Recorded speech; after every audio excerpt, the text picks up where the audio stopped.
ગામના શિક્ષકો, શાળાના બાળકો બધાને મારા ભાવસંગ પ્રણામ। મારું નામ ડેકલિયા આયુષી હેમરાજભાઈ છે। હું ધોરણ 8માં અભ્યાસ કરું છું। આજે હું તમને 26મી જાન્યુઆરી વિશે બે શબ્દો કહેવા માંગુ છું, તો તમે બધા મને શાંતિથી સાંભળો તેવી મારી નમ્ર વિનંતી। पानी न हो तो नदियाँ किस काम की, आंसू न हो तो आंखें किस काम की, दिल न हो तो धड़कन किस काम की, और अगर हम अपने वतन के काम न आए तो ये जिंदगी किस काम की, तो ये जिंदगी किस काम की। 26મી જાન્યુઆરી આપણો રાષ્ટ્રીય તહેવાર છે। 15મી ઓગસ્ટના દિવસે આપણો દેશ આઝાદ થયો હતો। ત્યારબાદ દેશના બંધારણને ઘડવા માટે બંધારણ સમિતિની રચના કરવામાં આવી।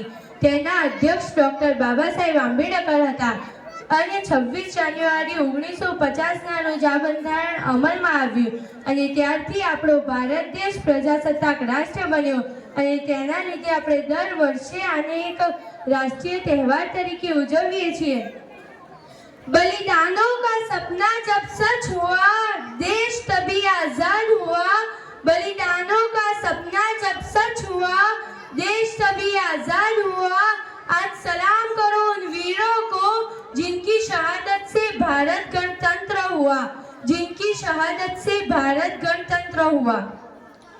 26મી જાન્યુઆરીએ આપણી શાળામાં અને સરકારી કચેરીઓમાં ધ્વજવંદન કરવામાં આવે છે, રાષ્ટ્રગીત ગવાય છે અને આવા અવનવા કાર્યક્રમો યોજાય છે અને દિલ્હીની લશ્કરીમાં લશ્કરની ત્રણેય પાંખોની પરેડ થાય છે, રાષ્ટ્રપતિ સલામી ઝીલે છે અને કાર્યક્રમો યોજાય છે અને ટીવી પર દેશભક્તિના ગીતો અને કાર્યક્રમો રજૂ કરવામાં આવે છે।